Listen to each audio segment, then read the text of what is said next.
Hola, saludos, les habla su profesor, el doctor Alonso Rivas. La clase de hoy corresponde al tema de miembros inferiores y vamos a hablar de una región a nivel ubicada de miembro inferior, que va a ser la región poplitea. Como toda región, es importante establecer el continente y el contenido.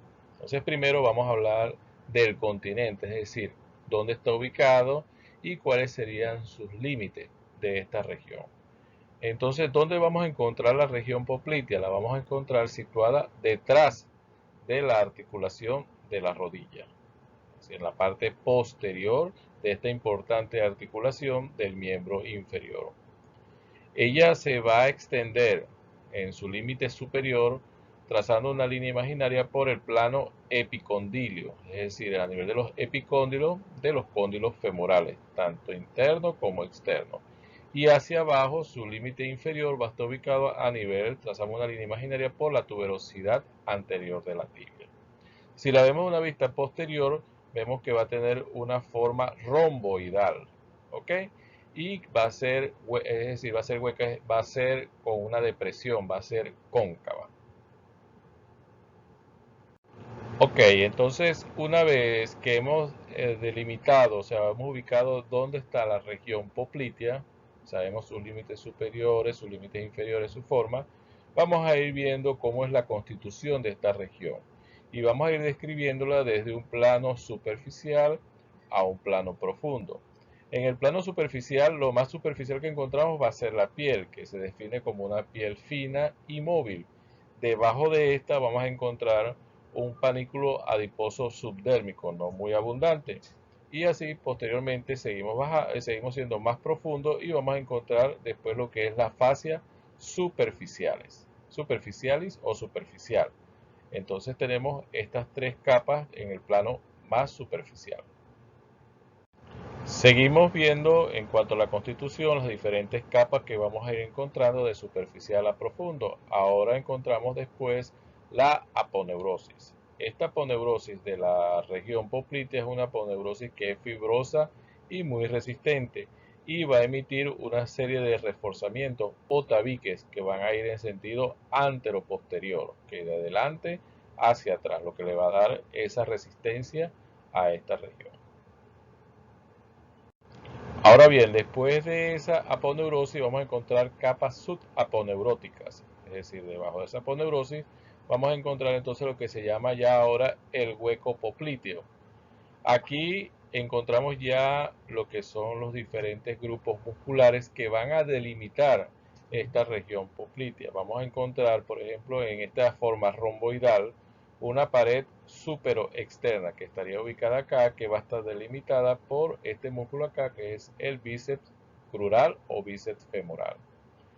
Un límite, una pared superointerna, ¿okay?, de este rombo, que va a estar delimitado, conformada por estos músculos que van a ser el semitendinoso, semimembranoso, el recto interno y el sartorio. Y vamos a encontrar hacia abajo una pared infero-externa e infero-interna que va a estar delimitado por estos grupos musculares que van a ser los gemelos o los gastrocnemios y el músculo plantar delgado. Entonces vemos que estos grupos musculares son los que van entonces a dar esta forma romboidal de esta región poplitea.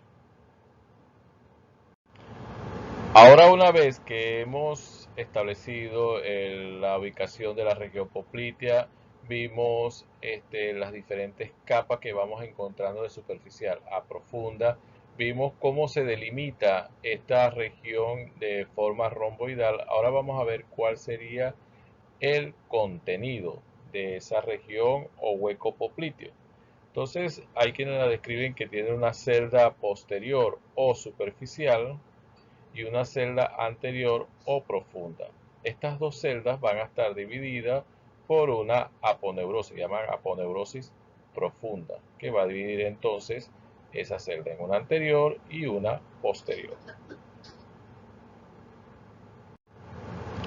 Ya con respecto a la celda posterior o superficial. Ya habíamos hablado con los elementos que tenían las diferentes capas aponeuróticas. Bien, y ahora vamos a hablar principalmente de la celda anterior o la profunda. Esta va a estar ubicada entre ese tabique que era la aponeurosis profunda y la pared osteofibrosa, es decir, hacia adelante se va a relacionar con ya la estructura ósea de la articulación de la rodilla. En esta celda anterior o profunda vamos a encontrar una serie de estructuras vasculonerviosas. ¿Cuáles serían? Vemos acá que tiene vasos y nervios y ganglios linfáticos. Aquí vemos en este esquema bastante útil, bien, que nos va a ayudar a entender el contenido de la región poplitea. Vamos a encontrar, fíjense, esta es la parte interna, esto es externo, esto es superior, esto es inferior.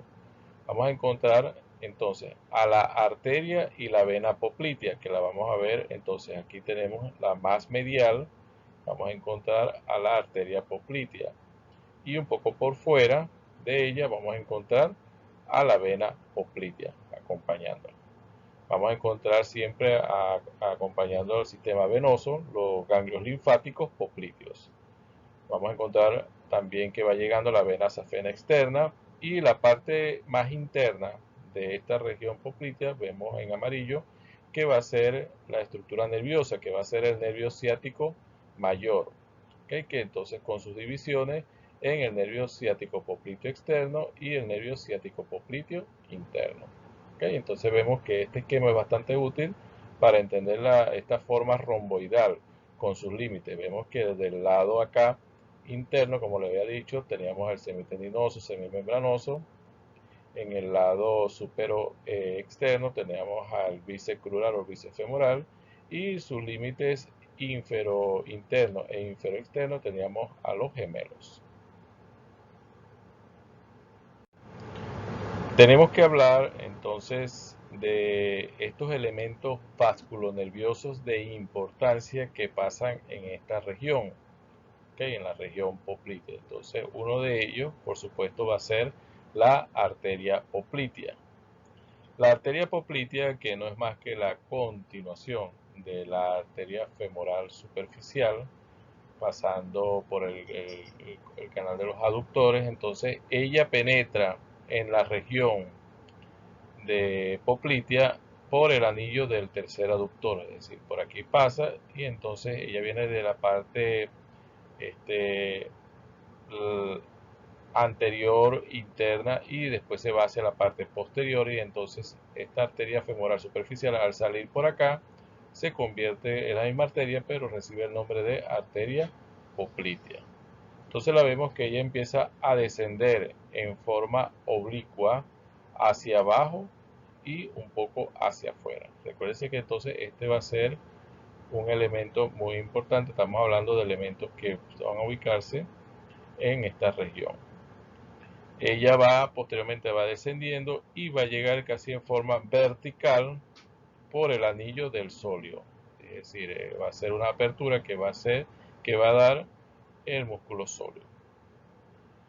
Una vez que entonces acá ella pasa por esta región, ella va a emitir una serie de ramas colaterales, como va a ser arteria sural superficial, arterias surales y arterias geniculares.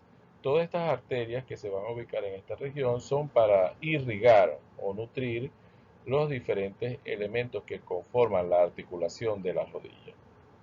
Y posteriormente, como dije, ella va a seguir descendiendo para ya ubicarse en la región de la pierna, dividiéndose en el tronco que se llama el tronco tibio peroneo, como lo vemos acá, y también un poco superior va a dar la arteria tibial anterior, que la vemos por acá.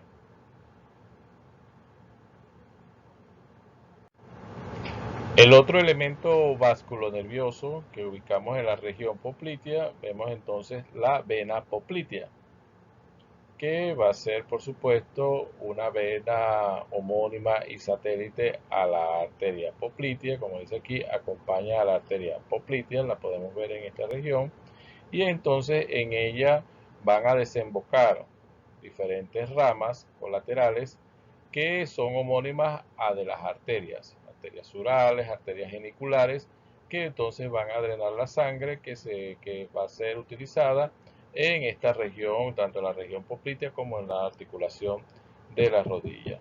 Ella se va a situar detrás, como vemos aquí, detrás y un poco por fuera de la arteria poplitea. El otro elemento venoso que vamos a ubicar aquí en la región poplitea va a ser la vena safena externa, que la vemos por acá. Vemos acá ya se encuentra en una parte superficial y posteriormente se va a hacer profunda, atravesando la aponeurosis profunda para ubicarse entonces en la región poplitea. Y vemos que una vez que penetra, ella va ascendiendo y va a desembocar en la vena poplitea.